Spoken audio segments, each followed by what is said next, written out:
Hello and welcome to the 14th gathering of the Adventure Party on this, the 5th of July. I'm your party leader, Brad Ludwig.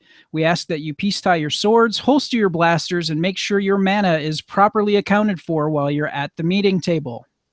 As always, the second in command here at the Adventure Party is Glenn Bittner. He is a movie reviewer on the YouTube show The B-Movie Bunker and the creator of the RPG Mistrunner. How are you, sir? Doing pretty good, baby. Pretty good. Are you giving me the Shaft voice today? You know it. Oh, yeah. See? Glenn. You're damn right. I heard that Glenn is one bad. Shut your mouth. Talking about Glenn, baby. This show's getting weird fast. It is. Sorry, I hijacked your intro. And no, that's quite all right. The hijacker voice that you're hearing is Terry Stevens, and he's the host of Scary Terry's Saturday Nightmare on Rock 94.7. He is a commercial copywriter for radio commercials, copyright law aficionado. He's a sounding board for what I do in my day-to-day life. And he is the assistant brand manager of said Rock 94.7 in Wausau, Wisconsin. I don't know what the hell they were thinking giving me that gig either, but hey, here I am.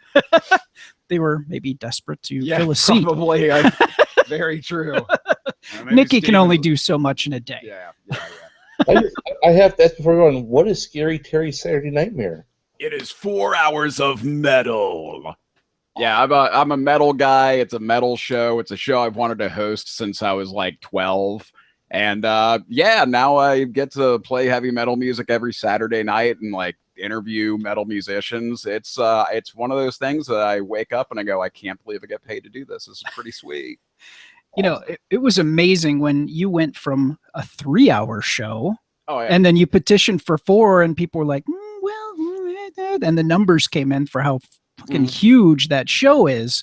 You need to understand, when I talk numbers, and Terry can fill in some of the blanks here.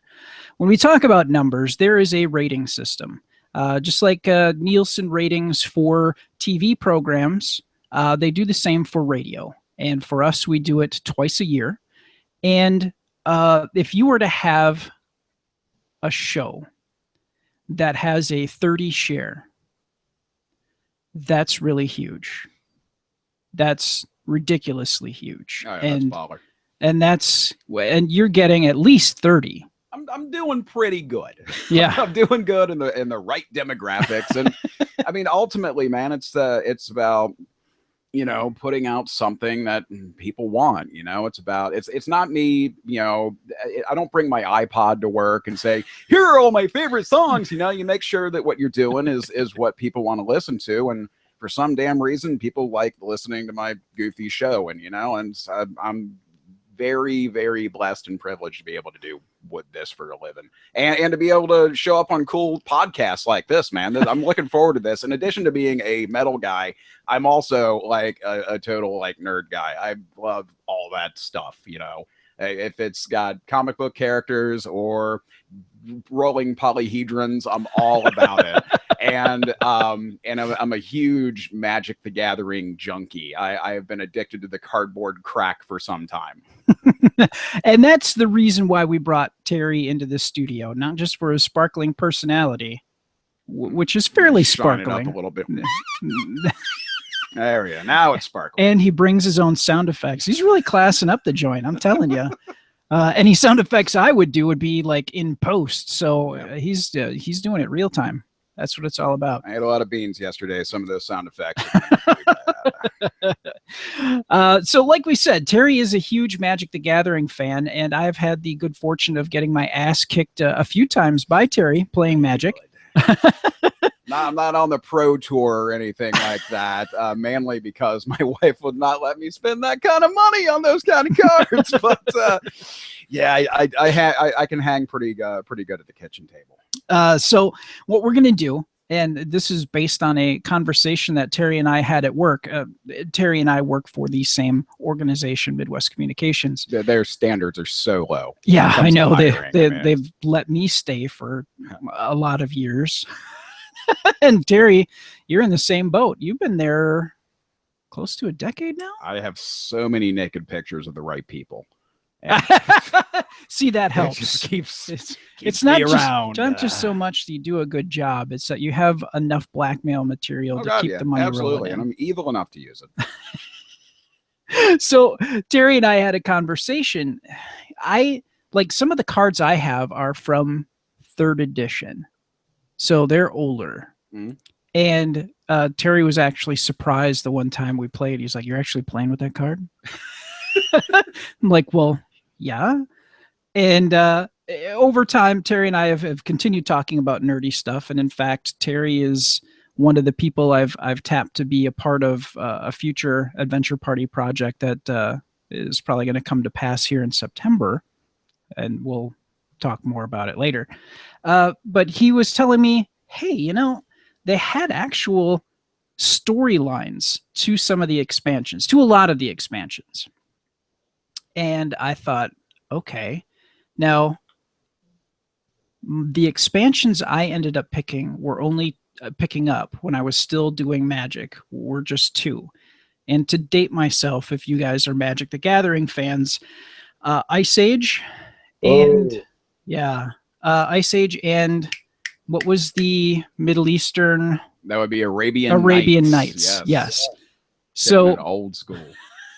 So I got to Arabian Nights and I realized how much money I was spending on comic books and how much I was spending on Magic. And I went, I have to make a choice. And I chose comic books. You chose poorly. Yeah, there's unlike comic books, there's actual investment material in older Magic cards.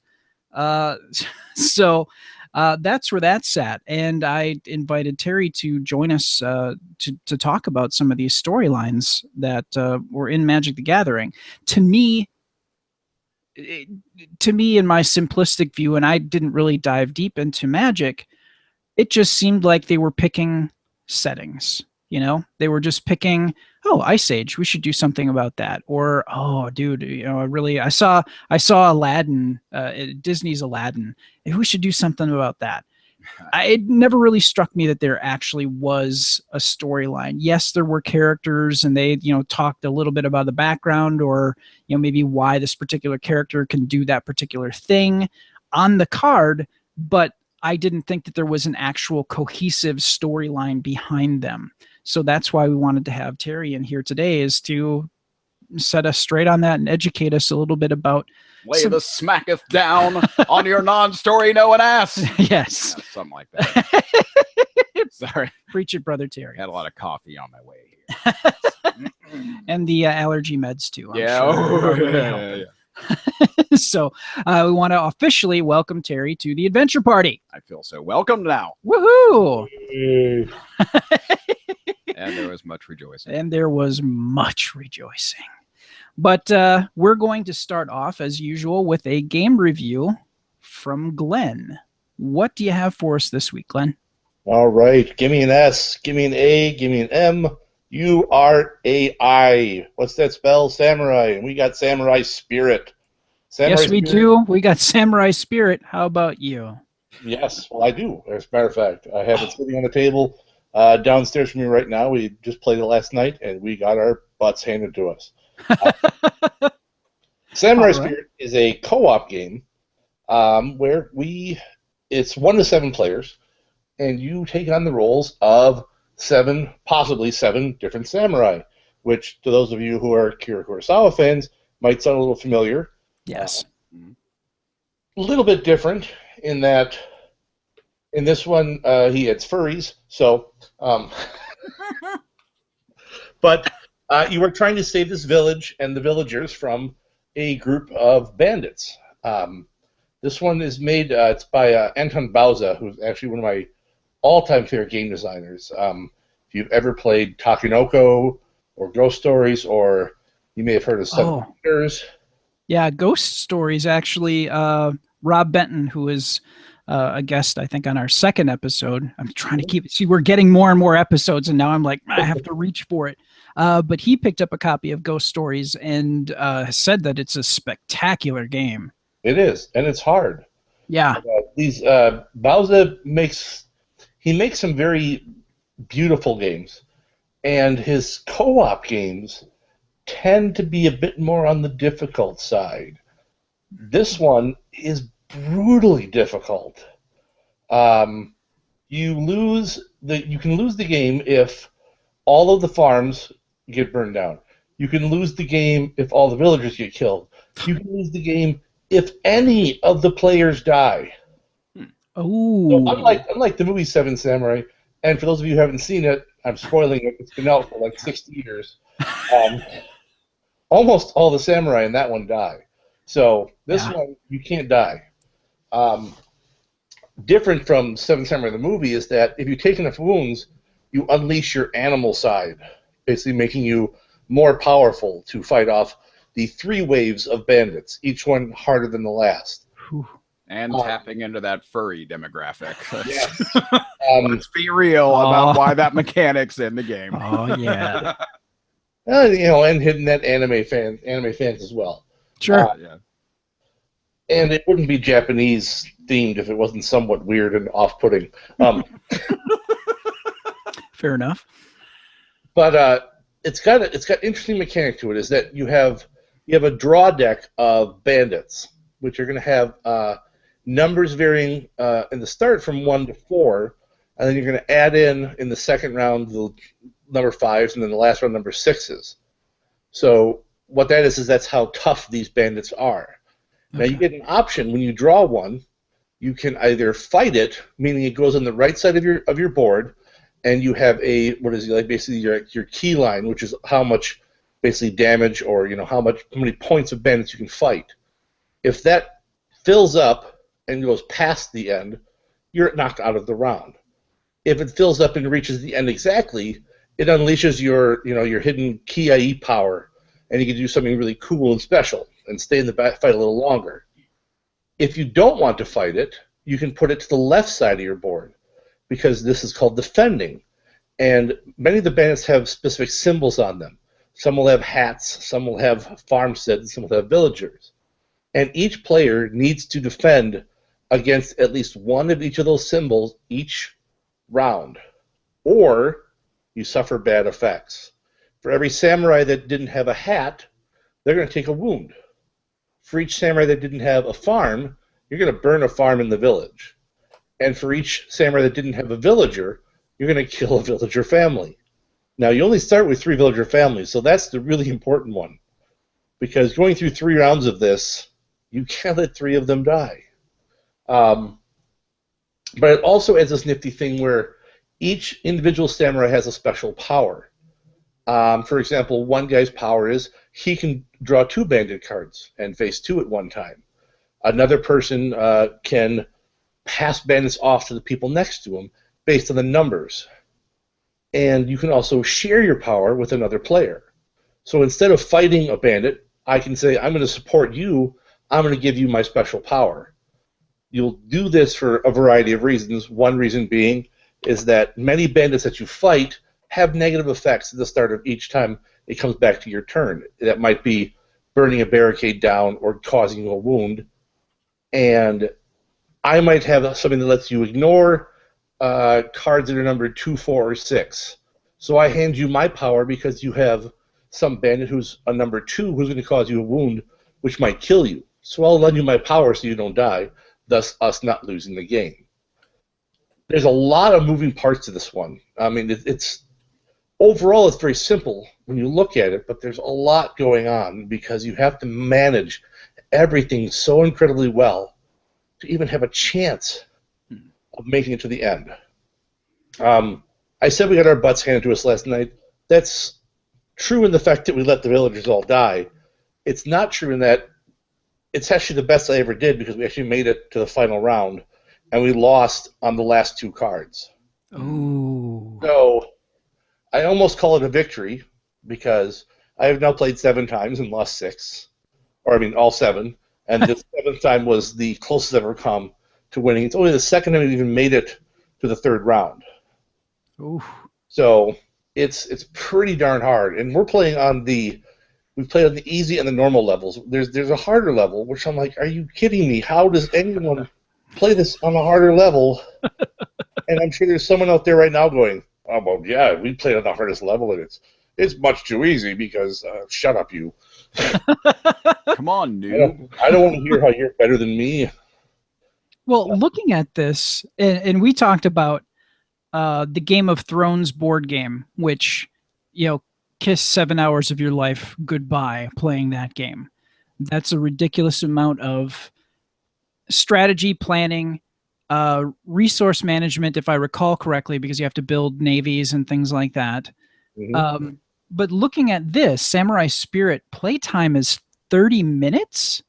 Yeah, 30 minutes, maybe an hour if people are a little bit indecisive, but I think we played for about an hour last night, and that was pretty good for a 6-player game where 5 of the people had never played before. Oh, wow. Now I would play this. I have my attention span problems, like I've said before, more than 3 hours and I'm out.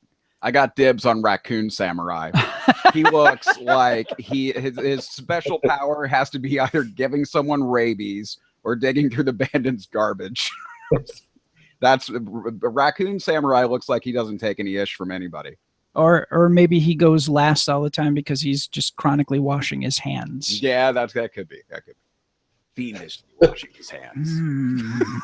What is he doing? He's wearing that mask. He's so sinister. Although Bear Samurai also presents a very strong case because he's a bear. I mean, if you're gonna ultimate and transform into a kick-ass samurai, giant samurai bear is pretty un-F-withable. That's a solid pick.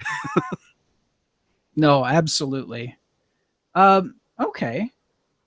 And this came out. Oh, this came out last year. Yeah. So this is a very new game. Pretty darn new. And do you know if Board Game Barrister has it right now, or? Of course they do, because I work there and I make sure we have it.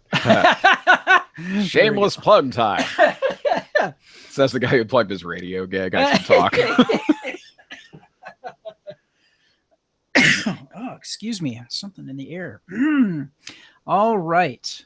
So favorable review for Samurai Spirit from Funforge and Hobby World. Very interesting. All right. Well, thank you very much for that, Glenn. Appreciate that. Next up, we're going to talk a news story. We talk on and off about Shadowrun and how earlier editions were a great concept for every other class except for the Decker. The Decker is, as my grandpappy used to say, as useless as tits on a chicken. But 5th edition supposedly has ironed this out. And for as much as I poo-poo Shadowrun, I would like to give 5th edition a try just to see how they've ironed out how the Decker runs in a game. It ain't bad. Okay. They've integrated it a bit more. So instead of, hey, I'm going to sit here and go into a coma and hopefully not get stabbed while everybody with cool powers does something, the Decker it operates in some kind of virtual reality type setting. It's a little clunky, but I mean, at least it's integrated now. Yeah, a bit more into what the rest of the other players are doing. Okay, well, at least they made them functional. Well, this story kind of piqued my interest, and this is from ShadowrunTabletop.com. Chrome Flesh, now available for PDF purchase and print pre-order. The Sixth World is, of course, a horribly dystopian place, but it also is a place where people face the wondrous possibilities of making entirely new versions of themselves. Any part of the metahuman body can be replaced, and the new augmentation sourcebook, Chrome Flesh, is your guide to all the possibilities. The cyberware, bioware, nanotech, gentech, and the host of new chemicals, that intrigued me, because we'll talk about that in a sec here, what the chemicals are all about. This book gives runners dozens of ways to amp up their game and see just how much of their humanity they're willing to fritter away. We talked about Cyberpunk 2020, and Shadowrun has the same sort of mechanic. You have a certain amount of your humanity or essence in the case of Shadowrun that you can give away. And every time that you add cyberware, you lose a bit of your humanity or your essence or your soul. And you can achieve cyber psychosis in Cyberpunk 2020, or you can achieve something pretty similar to that in Shadowrun. I think at the point where you give it all up, you just hand your character over to the GM and it's done. It's now an NPC. I'm pretty sure this is the premise behind the new Fear Factory album. That's due out this summer on Nuclear Blast Records. In fact, the album name might be Chrome Flash. If not, it should be. Nice. That's a good pick. Burton C. Bell, get on that. Let's see. Okay. Okay, Shadowruns cannot be limited to what they can do with their bodies, can or cannot do. From shiny chrome that makes your body into a humanoid semi-truck to gen tech that alters you at the most fundamental level to drugs and chemicals that give you a quick and dirty boost. Chrome Flesh provides dozens of new ways to alter Shadowrun characters and make them better, stronger, faster, and altogether readier to kick ass and take names on the streets. Along with the gear and a compiled table of all cyberware, bioware, gentech, and nanotech currently available in Shadowrun 5th edition, Chrome Flesh covers how runners break down and what resources can fix them up, and where augmentation tech might go in the future. It's pay data every Shadowrunner needs if they want to overcome everything the Sixth World is going to throw at them. Chrome Flesh is for use with Shadowrun 5th edition. So, it's basically a resource book to help you pimp out your character with some new and different things. I like the fact that they've added gen tech. I don't remember a whole lot. I think I played 2nd edition Shadowrun. 1st or 2nd. Can't recall. But I don't think I remember there being gen tech. You know, the line about the humanoid semi-truck tells me that you can turn into Optimus Prime. And I think that's a win. Transform and roll out. You can't go wrong. I mean, this is a must-buy expansion. If you want to be Optimus freaking Prime in Shadowrun's universe, buy it. All right. For those of us that have played Shadowrun, what, and actually that would be all of us. You played Shadowrun, haven't you, Glenn? Oh, yeah. I first came out before anyone else had it. My dad printed the book, bitches. Giving us the hipster run there. All right. I played Shadowrun when it was just Shadow. We had to walk back then. Back in my day.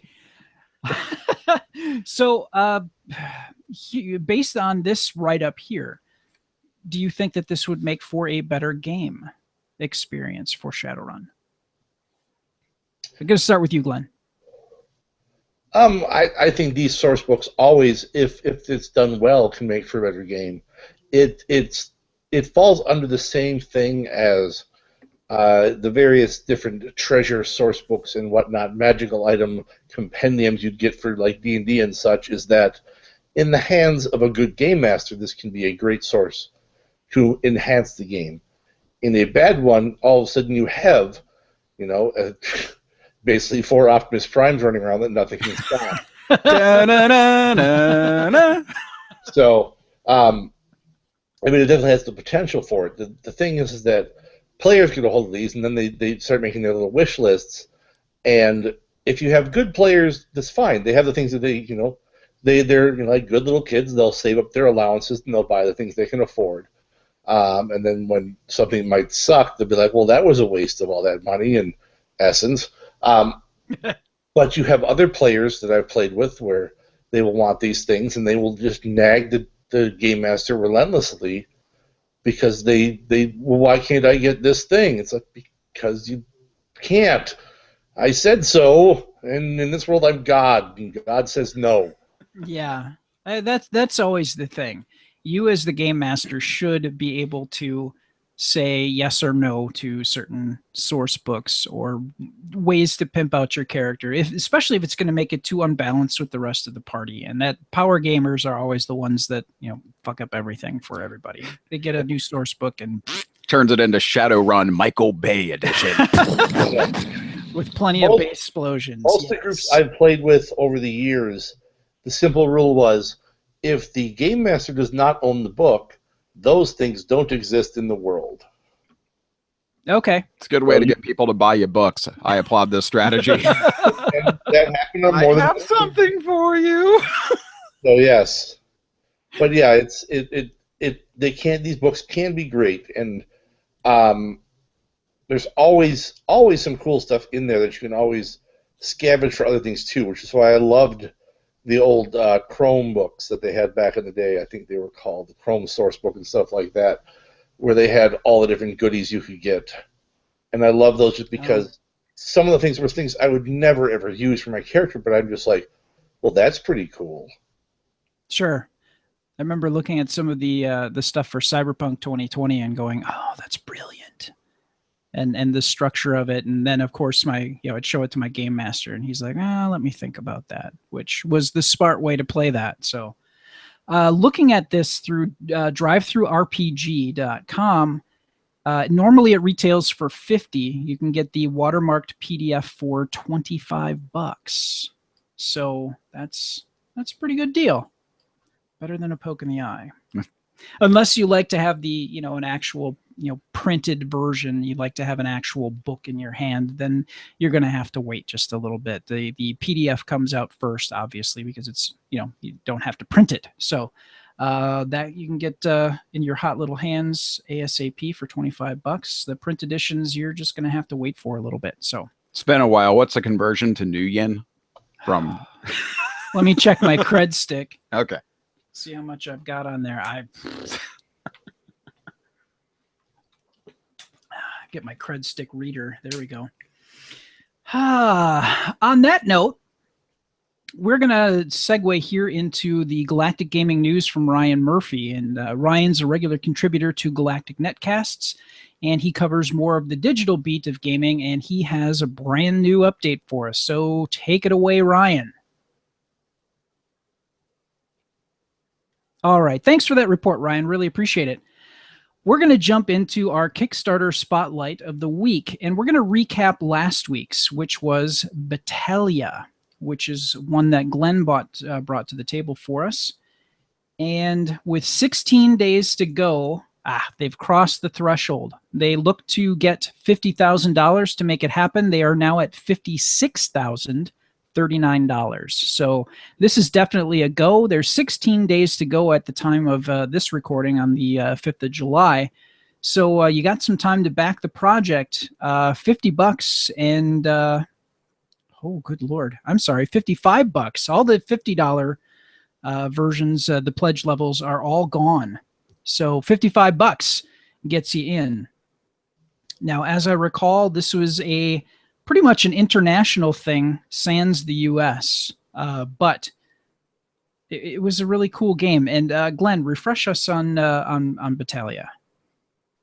Battaglia is a deck builder of sorts, where you are building up heroes and armies to conquer this little world, including the board is actually made up of terrain cards with roads and cities and whatnot that you actually build the world as you play the game as well. So the actual game world is different every time you play. And then it comes with these nifty little minis to represent your heroes. As I said last time, you got the guys riding bears, you got the Hydra chick lady, and you got the sort of Native American dudes riding phoenixes. And yeah, it looks interesting in that looks to be the fact that you pretty much have no two games will be the same, because your world's going to turn out different every single time you play it. And I don't know what they're doing on the stretch goals. I think. Yeah, I'm looking at that right now.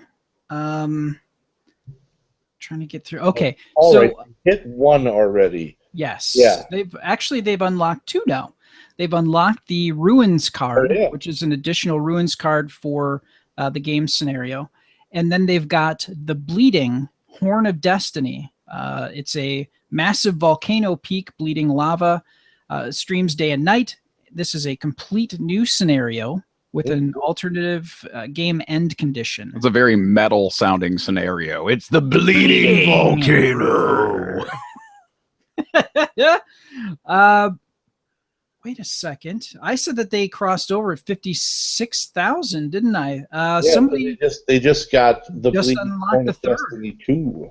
Yes. So a follow-up, more bleeding, more Horns of Destiny. It's another massive volcano peak that we just kind of mentioned before, but it's a new scenario, and it's built on, just like the other one, on 9, excuse me, 9 cards. And expect the final art in the next days. So they're going to show off a little bit more of that here in just a little bit. God. And then right around the corner, Horn of Destiny 3, Horn of Destiny 4. I get the distinct feeling that they're probably going to unlock. If I were to hazard a guess, I would say they're going to get up to Horn of Destiny 4 at the rate that they're running right now.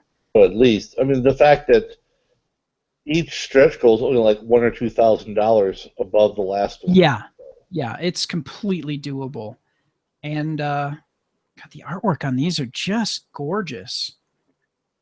There's a lot of wonderful things happening here, and yeah, it is a Kickstarter staff pick, so you know that it's a big deal. And like we said, it's a multinational game, and they have instructions for the game in Spanish, Italian, Bulgarian. I mean, a lot of different rules books are going to be available for folks to be able to play this game. And the beauty of it is there's no language on the cards.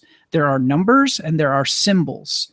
So knowing Czech is not required. If you were to buy this game in Bulgaria, it wouldn't, well, your rules book would not be readable, but you'd be able to download that, I'm sure, somewhere or get a copy of it. It's going to be a slightly tough sell in Wisconsin, though, because the Bear Riders are wearing green and gold, and that ain't going to set right up here. I mean, I'm sorry. They should have picked different colors for the Bear Riders. Well, yeah, you got. No, it makes perfect sense. I mean, who's the boss? The guy on the bear, obviously, is the one in control. Who's your daddy, and what does he do? I suppose. I think that, but is the bear? I think the bear has some say in that, because you're only on that bear until he doesn't want you to be there anymore. There may be I don't know. There may be some mutual agreement. Different.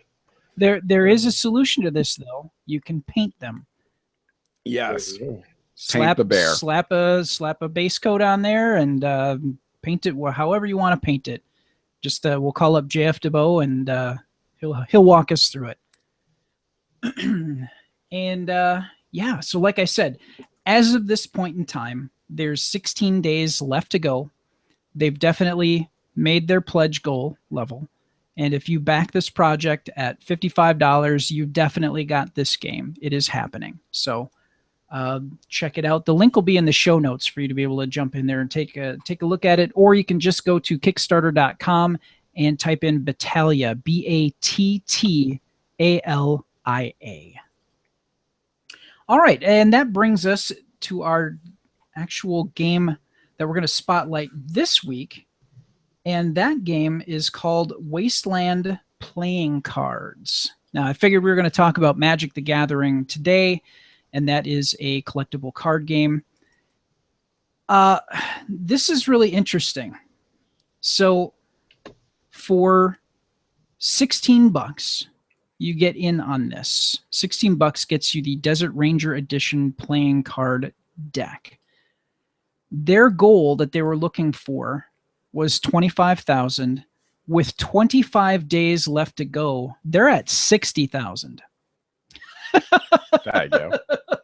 So I don't recall what the maximum time limit that you can have on Kickstarter, if it's 30 days or what, but that's ridiculous. So I mean, if you spend the money, you're getting this product because it is definitely a go. And some of these stretch goals here, they've unlocked the full vinyl Big Baby sticker. What is the vinyl Big Baby sticker? Oh, that's creepy. Okay, let's talk about Wasteland, and then we'll get into what the stickers look like. All right. Sorry, I'm jumping the gun there. I was so excited. Here's what the deal is. Over a year ago, Brian Fargo of In Exile Entertainment And Jackson Robinson of King's Wild Project starred in a feature-length documentary about crowdfunding entitled Capital C.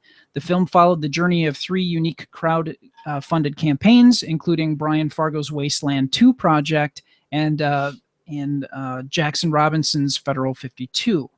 So they hit it off really well, and they decided that they were going to do a game together, that Jackson Robinson would illustrate a deck of cards inspired by the story and characters of Wasteland 2.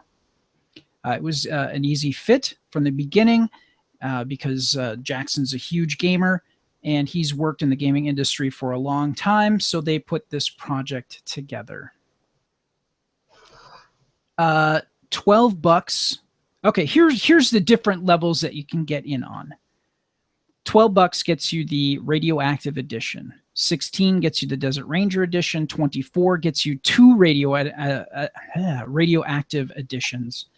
$28 gets you one of the Radioactive and one of the Desert Rangers. It would really help to know more, looking at this now, to know what Wasteland 2 is all about. Well, I can tell you. I have it on my computer. Oh, it's a PC game. All right. Yes. So you had Wasteland 1, which was the granddaddy of post-apocalyptic computer RPGs. It came out. I played it on my Commodore 64. Okay. And just last year they released Wasteland 2, which is it's turn-based, top-down, set in an apocalyptic world. I mean, Fallout pretty much was born off the idea of, it's just a much better graphically enhanced version of the Wasteland games. Okay. It's in a blasted wasteland of America. In this game, you play the Desert Rangers, which is kind of like the law that moves around through the wastelands, basically. Okay. Nice. So we've got a post-apocalyptic radioactive world, not unlike Fallout, as a point of reference. And now we've got it, instead of as a computer game, as a card game, and it's not a collectible card game. It is you get a deck, and you play with that deck. That seems pretty straightforward. Yeah, but it's got really cool art. Yeah, the artwork, and I'm gonna do a screen share for folks that are actually watching us in video form here on YouTube. And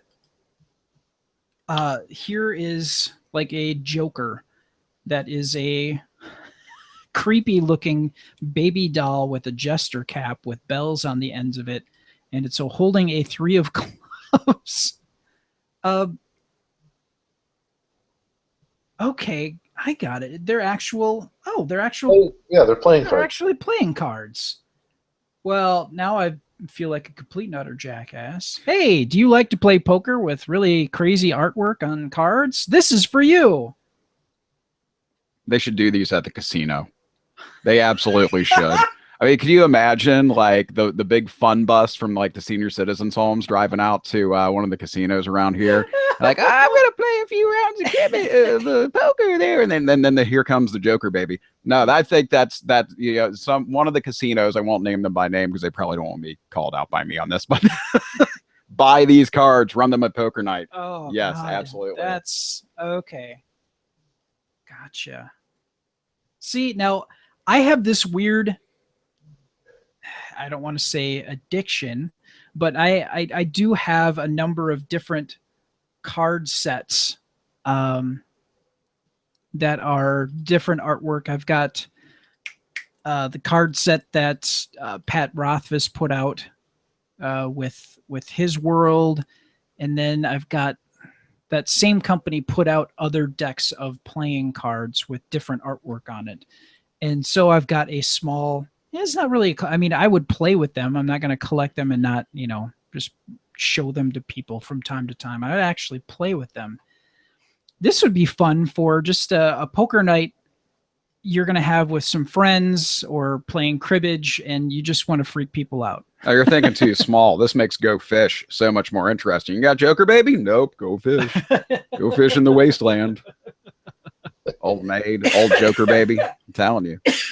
Excuse me. So, yeah. Well, there you go. It's a done deal. So the Wasteland playing cards by Jackson Robinson, or illustrated, sorry, by Jackson Robinson. Very interesting. So if you were a fan of Wasteland 1, well, mostly 2 at this point, this is definitely for you. Not much more to say about that. So I think we are going to move on with our discussion with our guest, Scary Terry Stevens. Yes. I'm going to tell you right now, like, my expertise on this game is basically just based on playing it. And that's fine. And it's, I got to say, man, Magic the Gathering has been part of my life since freaking Ice Age. A buddy of mine got me into it, and I've been hopelessly addicted ever since, man. I'll tell you, the first time he tried to teach me how to play the game, I'm like, why can't I attack the creatures? And I mean, it's not the most intuitive thing in the world. I mean, you know, these days you have a lot of people who play like Hearthstone. But once I got it, once I dealt some damage, once I countered a spell and got into the interactivity and the strategy, hooked ever since, man. Absolutely hooked. And the mythology behind the game is I love the creative part, the creative part of it too. Not just the storyline stuff. That's all really neat, and it's amazing. They have an incredible creative team at Wizards of the Coast. But the creative process that goes into making several new sets of cards every year that work within a defined set of mechanics and color identities, that the Magic's color pie is brilliant. I mean, there's a reason this is the granddaddy of all collectible card games. It is like, nobody likes being mana screwed. Yeah, no kidding. I hate it with a passion. Yeah. But the mana system and the color pie are freaking brilliant. They just mechanically it works for me. Like I've tried Yu-Gi-Oh and found that I was way too old to be playing that. Pokemon came around. Pokemon came around after I had already aged out of that demographic. Yeah. So I've been nonstop Magic. I think I tried that really crappy Star Wars game that I don't even remember who made it. Star Wars.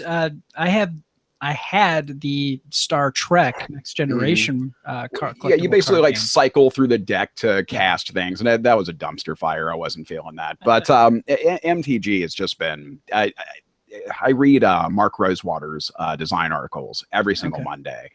Those are absolutely worth the read. If you do creative stuff for a living, I mean, hell, I have to write commercials every day, and commercials come with a very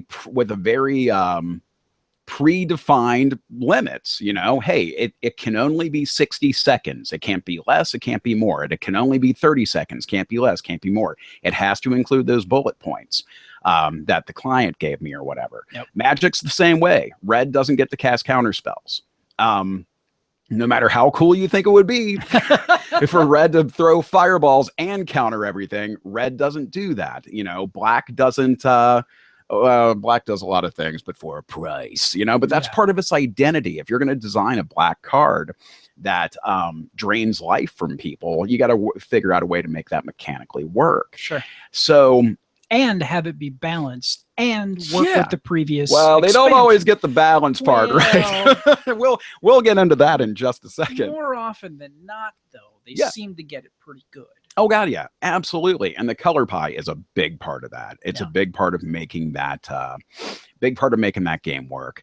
Mark Rosewater has a great saying, and I use it all the time. One of his favorite sayings is restrictions breed creativity. And I think that's true. I think when you have that predefined set, it makes your brain work harder. You're like, all right, here's the box. Here are the rules. How am I going to break them? Yeah. And I like when I build decks, I do that the same way. I look at some jank card. I'm like, oh, this sucks on the surface, but I'll bet I can break the shit out of this. Sorry, I cursed on the No, podcast that's there. fine. Okay, we'll fix it in post. There fuck. All right. We're good. So I have a lot of passion for this game. It's fun as hell as a creative work. I think it's brilliant. And it's come such a long way since the beginning too. And I could go on about the mechanics and all that forever, but we're here to talk story, man. We're here to talk story. And well, it's good to have a base reference for folks that, maybe they're more into the RPGs. And we, on this podcast, we cover, CCGs, card games, board games, RPGs. If that's not necessarily your bag, that's fine. And we wanted to kind of talk to people that also, if you're just an RPG person, well, you know what? There's a storyline behind Magic as well. Mm-hmm. So that's why I really wanted to talk about that. Yeah, there's a whole universe there. The majority of what's happened in the universe of Magic the Gathering has happened on one plane, Dominaria. That's where Urza came from. And if you look at old cards, if you look at your older collection, the name Urza pops up all over the place. Oh, yes. And the way that they work the story into the cards early on is when you cracked open a booster of Magic cards and you're flipping through, you're going to look at the mechanics. You're going to see, hey, this artifact gives me life every time I cast a red spell. Oh, that's kind of cool. But as you sit there and you fiddle with your cards more, you start looking at the text in italics. You start looking at that flavor text. And back then, because it was such a new product, you felt like you were like digging through a history book and learning about this world, almost like an archaeological dig. You know, you're getting these bits and snippets. And there was, I don't know, there's a bit of romance to that. That was I've always said that which is discovered is so much more powerful than that which is told. Sure. And those little nuggets of discovery, well, brilliant move on Wizards' part. It made you want to buy more friggin' cards. Well, yeah, absolutely. Who is this Urza guy? I must know more. Give me all of your boosters. And they were really good about that in the early days of Magic. Now, my relationship with Magic story, I have kind of a love-hate relationship with it. Those early expansions like Ice Age and of course when they went off Dominaria to Arabia, where Arabian Nights was set, or they went to Homelands, which was set in a place with really underpowered cards that nobody freaking plays. I mean, seriously, Homelands had like one card that people will still play today because it was such a It's just a bad set. But flavor-wise, it had a really neat story. Okay. And I think that's I talked to a lot of people who a lot of fellow players who are like, man, Homeland sucks so bad, but the story was kind of cool. It had a really cool mythology to it. So they were pretty good about making like resonant flavors and that sort of thing. Sure. They did get away from that for a while though, making the cards like act how you would expect that creature to act. Like back in the early days of the game, when they made a dragon that breathed fire, they represented it mechanically. It tied the mechanics into the flavor so well. Hey, you pump more red mana into this thing? Hell yeah, it's going to blow fire all over the place, you know? Yep. They kind of got away from that. They got away from resonance for a long time. Storyline-wise, where it started to, I want to say, let me think. Weatherlight wasn't too bad about it, but Tempest Block, when they started when the Weatherlight saga really took off, the Weatherlight saga centered around a bunch of characters in the game. Okay. And it tied in Urza a bit too. And the Weatherlight saga went for block after block after block. And for like years, the sets followed the adventures of these characters. Okay. And it got to the point where the storyline was so front and center on the cards that for me, it made me feel like, hey, this set isn't really about me being a planeswalker and checking out all these different worlds. I feel like I'm reading a comic book on really tiny cards with really tiny art. Okay. And it for me personally, it took me out of it. And Magic, when they when they and they've gotten away from that now. The Weatherlight Saga wrapped up after a few blocks. It wrapped up in the Apocalypse set, and then there was some, and they stuck around in Dominaria a little bit longer, in Odyssey and Onslaught block, and then in Mirrodin, they started to really mess with they got the storyline out of front and center. And instead of seeing the same characters popping up on every single damn card, you started to see like really cool like artifacts and cool critters and stuff. And the flavor text wasn't about some guy's adventure. It was about what this critter does, you know, or its relationship to the plane. And to me, that brought the discovery angle back into it again. Sure. Okay. And they've refined that, and they've gotten so much better about it. The Urza mythology, I mean, you've only got an hour in this podcast, and I mean, and you know, I don't want to spoil it for people who are new to this game. Like, oh, what's this all about? The Weatherlight Saga is really cool. It's damn long. It really is. It takes some twists and turns, and some of those twists and turns are like, all right, let's get this over with and get onto a different freaking plane already. But once the Urza Saga, once the Weatherlight Saga wraps up, they started taking us to more planes. Instead of just hanging out on Dominaria all the time, we went to places like Mirrodin. And the cool thing about Mirrodin, they really started to improve things on the design side, making sure the blocks had like they were tighter designed, they had more overarching themes. And with Mirrodin, that was my block, man. I love Mirrodin block because it's an artifact block. Damn near every card you crack is an artifact. And when I want to create a machine of destruction, I go straight to the artifact. I built an artifact deck way back in the day. Of course, you know, I'd run into people with a whole bunch of shatters that would just screw you over. Shatterstorm, that would do it too. God. But yeah, God, I remember having a deck that I can't remember what the other color was, but it was basically I was using one of Urza's mines. I think that's what it was. Yep. So it gave you whatever color mana you wanted to turn it to be, if I recall. That's not quite how Urza's mine works. Well, it's been and I have just the 2 decks left. Yeah, and I think you played against both of them. Okay. And they're never going to change. And I think that one of those decks has Urza's Mines in it. There's 3 lands: Urza's Mine, Urza's Tower, Urza's Power Plant. When you have all 3 of them in play, they produce buku colorless mana. Yes, that's how that works. That was the structure of that particular deck. Is, you know, I had a whole bunch of that. So once I started getting all those out, then I started having mana to do all sorts of fun things. Yeah, you start dropping bombs. Absolutely. Yeah. Well, the thing is with Mirrodin block is it was kind of sort of tied to Dominaria in a way. So we were still tied sort of to that old storyline. But then when they did Kamigawa block, that was set in, I mean, a lot of Magic storyline has some foundations in Western mythology. There's no secret. I mean, the very first set had like Cyclopses and Griffins and that sort of thing, right? And for the most part, it stuck with that, even when they did Mirage block, which had a lot of African mythology in it too. Yes, you still saw griffins and stuff all over the place, you know. Kamigawa block was pretty sweet. That one was more of a let's let the flavor, let's let the story determine what these cards are going to do. And they used Japanese mythology and used this world that was half spirits, half mortals.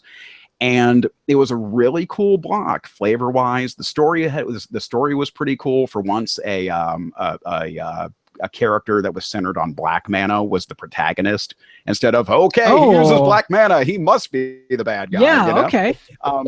Don't get me wrong, the main character had questionable morals, of course, but that just made it more interesting. But Kamigawa block, as from a flavor standpoint, it was like a home run. Mechanically, it was a mess because it didn't play well with other blocks. There's not, I mean, especially after Mirrodin with all those artifacts, and then the next block had 0 interaction with it. They've thankfully Wizards has gotten smarter about that. They have a more overarching block design where they make sure that the next block can play nice with the other one, you know. Yeah, it's smart marketing. Yeah, absolutely. Kamigawa, full of flavor, and that's where I think they really just started to push it more on the flavor side. From there, they went to Ravnica block. Ravnica, way fun. It was this. One of my favorites is Ravnica. Oh, Ravnica is a brilliant block, brilliant freaking block. With the guilds. Just to break it down for you mechanically, okay. City-based plane, the planes run by 10 guilds, each based on the 2 color pairs. Ooh. So there's a blue-red guild, there's a black-white guild, etc. So there's allied color guilds, enemy colored guilds too. And each guild had its own mechanic too. Okay. To make, I mean, like the flavor-wise, and from a storyline standpoint, Ravnica had a pretty cool story. I mean, with all these guilds and all the machinations of everybody. Sure. But the way they did it on the cards, it wasn't all up in your face all the damn time. Okay. They would have a legendary, of course, they would have a creature card for like the main character, and that would be a legendary character, but you wouldn't see him in every single freaking card. And that was the difference. Oh, sure. Yeah. Yeah. So like, oh, what's his name? The guy who runs the Boros Legion in Ravnica. If this was Tempest block, Gerard was the main protagonist of the Weatherlight Saga. Gerard would have his card, but then he would also show up on every other friggin' card, and it's like, all right, we get it. This guy's the protagonist. Can we please go back to some of that discovery? And it's and when you crack packs of Ravnica, you're exploring the city, you're exploring the world, you know? Now, just so we're talking, we're using the same language. When you talk about block, we're talking about the particular expansion, like Mirage or like Ice Age. When I say block, they've changed the block design over the years. Some blocks had 3 expansions, some blocks have 1 big one, 1 small one. They've been tweaking that over the years. So when I say block, Ravnica had 3 expansions within the Ravnica universe. Gotcha. Okay. Yeah, they've recently switched from that because they discovered that when you keep players in a block for 3 friggin' expansions, there's some serious, for one thing, there's player burnout when you get to the 3rd. And for another, mechanically, it's tough to design that 3rd block because all the good ideas are used up in the first 2. And then you're just like stretching at that point, you know? Okay, that makes sense. So they switched to a different block design. After Ravnica, they went back to Dominaria again for Time Spiral. And then they went to this plane called Lorwyn, which was like high fantasy based, like this. There were like there were little elves and crap running around. Like they had like hobbits. They were called Kithkin. And they were adorable. And the set did not sell well because nobody wants to play with adorable. I want something that looks like the stuff of nightmares in my deck. Are you kidding me? And they've jumped to other planes since then. And with Lorwyn, the interesting thing about Lorwyn block, that's where they introduced Planeswalker cards. Okay. So, prior to that, when you played Magic the Gathering, you were the Planeswalker. Your opponent was a Planeswalker. Yep. You were the Planeswalkers in the universe. Introducing the Planeswalker cards takes the story in it does something cool to the story, because not only is there a story to follow within the block itself of the characters within the world of, say, Lorwyn or Alara or where they go, or Zendikar. Yeah, there are obviously characters in that world that you're following around. Okay. But jumping between these worlds are all these planeswalkers. And they have this overarching story that jumps into these other blocks too. So there are 2 storylines that you can get with, And if you want to find out what happens with your planeswalkers like Jace Beleren or Chandra Nalaar, you kind of need to buy into the next set to see what they're going to do too. Okay, so sure. even if you're not really feeling the block, you still might want to check it out to see what kind of cool planeswalker stuff's going to go on. From a story and flavor standpoint, the block that I recommend above, as far as modern blocks go, Innistrad block was so well done from a flavor and story standpoint. It was based on horror movie tropes. Oh, and mechanically, it was just brilliant. The vampire cards acted like you would expect a vampire card to act. The werewolf cards, they printed double-sided cards that you would flip from human to werewolf mode if yeah. stuff happens. So like, yeah, so like there's a, oh gosh, what there's the, like the zombie cards, they replicate and they make more zombies. There's a they introduced back in Mirrodin, they introduced a card type called equipment. You know enchantments, right? You plop one on your creature and it gives it some bonus. Equipment's kind of like an enchantment, except when you plop it on your creature and that creature dies, the equipment's still there. You can plop it on another creature. Oh, sure, okay. So just to tell you, just to give you an idea of how just spot on the flavor was for this block, there is an equipment card called Wooden Stake that you could instantly kill vampires or zombies or whatever. And that's just, they made it a point to go through all the horror movie tropes that you would expect and design that stuff around it. It had a cool storyline too. You had, of course, the planeswalkers were there, but there was also this like angel that used to protect the place, and she was fighting some demon. I don't want to spoil it because it's a freaking cool story, way cool story. But yeah, man, Innistrad, just an absolute home run as far as top-down design and making, letting the cards tell a story, but not letting that story get in the way of the players. And here's the thing, for me, like my favorite story is the one that you tell around the table. To me, that's my favorite Magic story. You know, like we were playing. My brother-in-law was up, and my kids and I, we were playing with him. And we were playing the Planes Chase format, where you, it's a multiplayer format. There's a deck of Planes Chase cards, and each plane causes different stuff to happen to the game state. And that stuff can be either really good for you or really bad for you, depending on what your deck's doing. We were playing Two-Headed Giant team mode. And when you... when you have my brother-in-law and my son scrambling to jump off of this plane, and my daughter and I are just cackling like the little villains that we are, that's the story, man. That's the story of two planeswalkers teaming up to destroy some dynamic evil duo of planeswalkers and scrambling to get the hell off this plane before they kill us all. My daughter and I won that game. We were feeling pretty good about there you go. But but it's, you know, it's that, or it's the I run a bird tribal deck, and every time I run it, I just imagine this goofy planeswalker who is covered in bird shit. And he can't be intimidating at all. He's like the Radagast the Brown. He only filthier from the Hobbit movies. Okay, you know? yeah. He's just disgusting looking, but damn, he wins games. But to me, that's the best story. I saw you had a question in your prep here for me. If there's any storyline that I'd love to see them go back to, Kamigawa. I would like to see Kamigawa done right, because I think the setting was so cool. So cool. I don't know if they'll ever do it just because that block was such a stinker. I mean, it did really well in Japan. Sure, I bet. The Japanese edition of Kamigawa cards, they sell for a tidy sum because, again, it was resonant, you know. Yeah. Yep. But yeah, I would love to see them. I'd love to see Kamigawa remixed and fixed, and maybe Homelands too. But I don't have much hope for Homelands. That block was.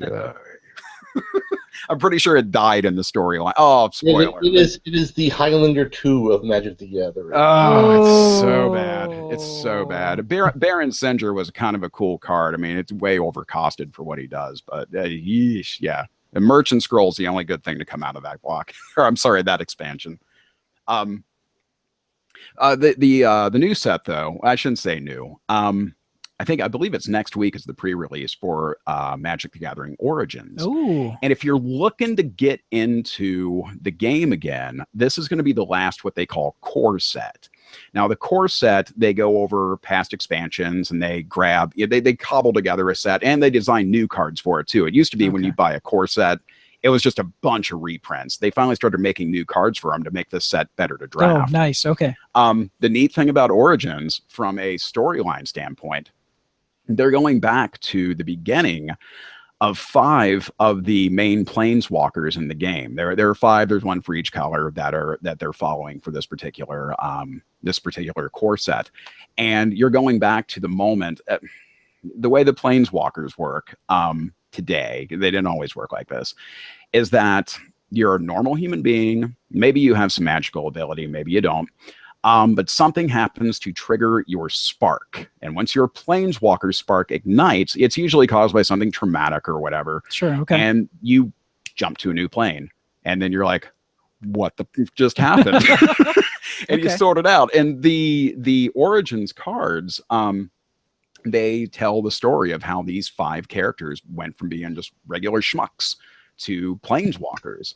And of course, they're represented by flip cards. So they start off as normal schmucks, and then you fulfill some sort of thing, and then they flip to being badass planeswalkers. And it's again, if you're looking to get into it and to dig into the backstory of the characters that are part of this huge overarching storyline, which again, it's not intrusive. It's not like the friggin' Weatherlight saga where you've got these same characters all up in your grill on every single damn card. It's nowhere near as obtrusive as it used to be.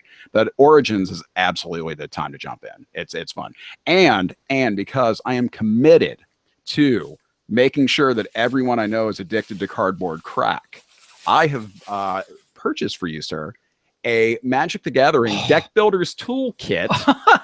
And that has it's got some good starter spells. It's got a buttload of land, and you should probably just consider the second mortgage now, because curse you, Terry Stevens! Curse you! I couldn't show up as a guest on the show and not bring a podcast warming gift. Oh, well, that's very kind of you, Terry. Thank you. I know this place is cluttered, and I'm adding more to the cluttered, but yeah. Yeah, if I could wheel this camera around, everybody would go, Jesus, you live in this?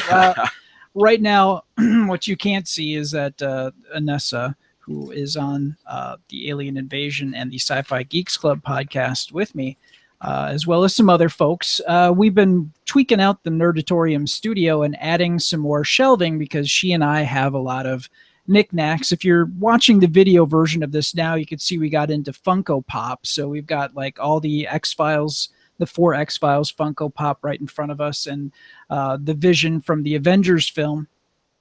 And if I were to turn my camera just a little bit further over, you could see all of the DC Comics action figures that I have behind where Terry Stevens is sitting, and he's probably going to go, God, you can see, you've kissed a girl? You can see, well, I can see why Nessa was like, oh, yeah, this is the guy for me. This he collects toys. Yes. Yeah, I'm surprised he doesn't live in his mom's basement yet, too. That's a horrible stereotype.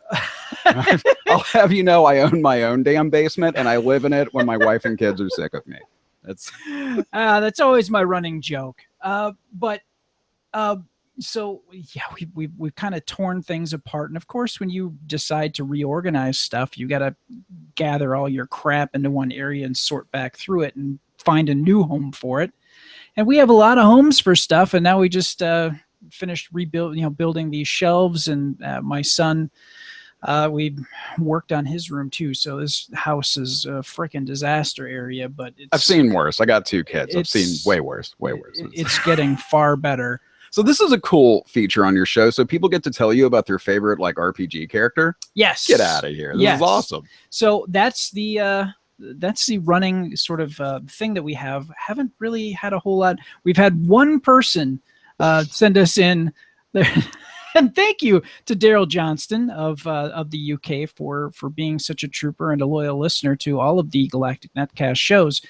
Yes, hello, my name is, and that's where you can go to galacticnetcasts.com and you find the Adventure Party page, and there is a link there that the logo says, hello, my name is. You click that. There's a short little form I have you fill out that is basically asking about who you are, who your favorite character was that you played in an RPG or any other kind of game that has some RPG feel. It doesn't have to be pencil and paper. Maybe you've played a computer RPG and you created a kick-ass character that you really loved playing. We want to hear about that. The one thing that I've found is that the stereotype is everybody wants to tell you about your character, but nobody really wants to hear about it. Well, we do, and that's what we're trying to do here. Is everybody in the community can talk about their favorite characters, and you get a sounding board, and you can talk about that which you enjoyed playing. So, yes, I do ask for an email address, but I do not spam people.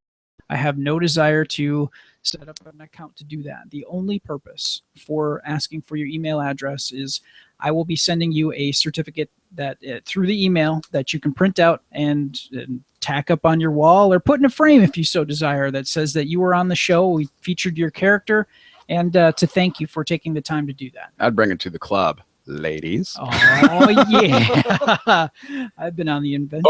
Bonus points if your character has an ogre slaying knife. Oh, yeah. Oh God, yes. So yeah, you can go right now to galacticnetcast.com, go to the adventure party page, and you can find the link for Hello, My Name Is. We'd really appreciate you taking the time to do that. Want to thank Terry for taking time out of his week away from his children and wife. Nah, they don't like me that much anyway. It's fine. No, this was fun, man. This is cool. You know, I usually I don't get to talk about gaming stuff as like part of my normal job because nobody who listens to my show wants to hear that. They usually just want me to shut the hell up.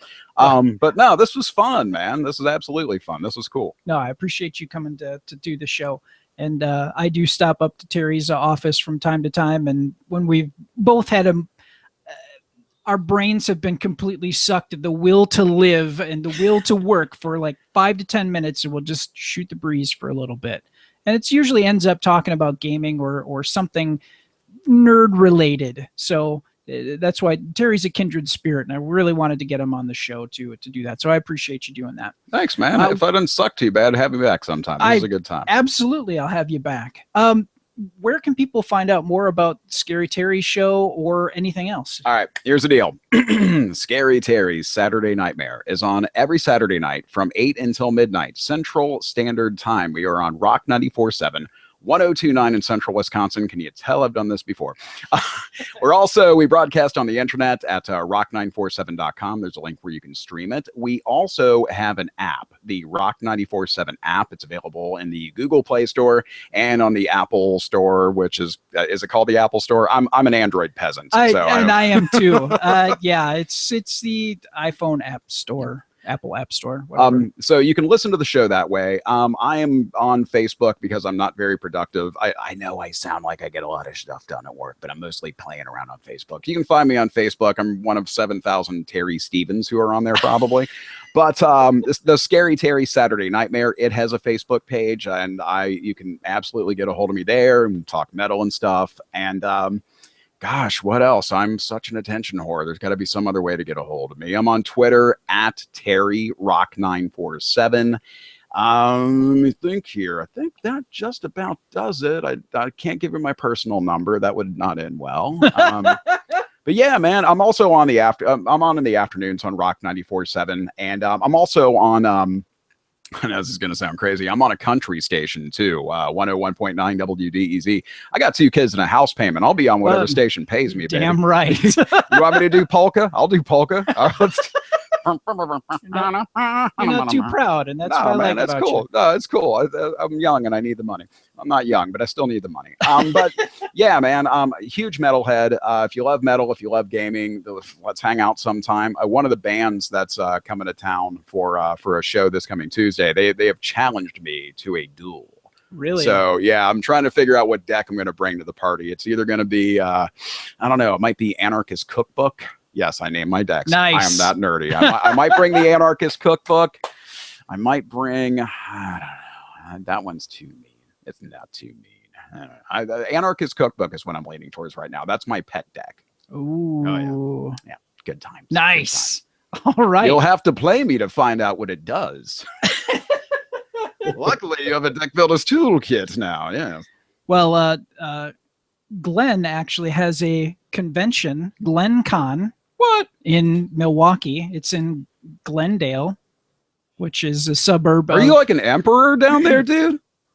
Yes. I am the king of awesome. Damn. He's got a cape and a crown and the whole 9 yards. No, Glenn works for the Board Game Barrister in Milwaukee, and he's had GlenCon before you worked at Board Game Barrister? Yeah. Yeah. And had Shadowrun before it was cool. Had GlenCon before it was cool. He's got his own damn convention. How cool is that? And the thing that you need to understand, we've talked to our listeners about this, is when you go to GlenCon, it is a 3-day event, Friday, Saturday, Sunday. And the amount of games that are going to be there for you to play, there is no number to them. It's a 7-foot high wall by about 12 to 14 feet thereabouts of games. Damn, son. So it's a free event to attend. as I recall. Yes. It is absolutely free. Okay. Aside from the to make my high school economics teacher happy, there are still the opportunity costs involved. Yes. So if you want to eat food, you have to, pay for that. And if you want to buy other games that you've played, maybe that the Board Game Barrister has, you're not going to get those for free. Well, but in order to do one thing, you have to not be doing another thing. So that sounds like a good thing to do, though. I would do that. Yeah. And it grows every year. You said last year you had over 300 people? Just about, yeah. Okay. So, yeah. And I've gone, I think I've gone twice, and I will be going this year. So definitely going to take part in the activities, and we should see if we can try to rig something up so we can do it live from GlenCon. What do you think? Yeah, something could be made to happen. Yeah. My mixing board, thankfully, is very tiny, so I can actually kind of drag that along. We'll see if we can put something together. So speaking of which, where can people find out more about you, Glenn, and your movie reviews and more about Mistrunner? You can find me on the Facebook, B Movie Bunker, also Naked Hobo Productions, also Mistrunner the RPG. You can find me on Twitter, just follow @Naked Hobo, or you can find me, Naked Hobo Productions, on YouTube, the B Movie Bunker. And I've got nakedhobo.com/blog, where I actually post all of the stuff as well, and Mistrunner.com for really outdated information about the game. Which you are working to update, and you are working on a second edition of Mistrunner the RPG, which I can't wait to see it. Can't wait to see it. I will be on the first list of people to back that new printing, so you can count on that. All right. You can find out more about the Adventure Party, like I said before, by going to galacticnetcasts.com. There you can find all of our social media outlets, the YouTube channel. When we record this, it's a video format, and then I strip the audio off of it, and then I edit it and make an audio podcast for you to listen to. So you can check us out at youtube.com/galacticnetcasts. We are on iTunes and Stitcher. Like I said, there's an audio version of this as well, and you might be listening to that right now. You can, if you would, take a moment to give us a review on the show. With with Stitcher, it's thumbs up, thumbs down, and with iTunes, it's a star rating. Rate us how you feel we're doing on the show. I'm not going to beg you for a 5-star rating. That's horseshit. Please only rate it based on these two guys, because I know I suck. Okay, that's all good. Says the guy who does radio for a living. Screw you. Just give us a note. Let us know how we're doing.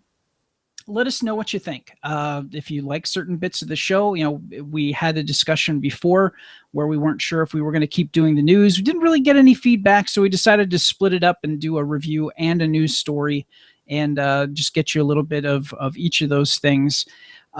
Really appreciate you taking the time to give us feedback. That feedback will kind of help shape the show and make it a little bit better. So please take the time to do that. I really appreciate it. You can also leave us feedback by emailing galacticnetcasts@gmail.com. You can go old school. You can call 805-328-3966. That's 805-328-3966. You can also text that number with a message as well.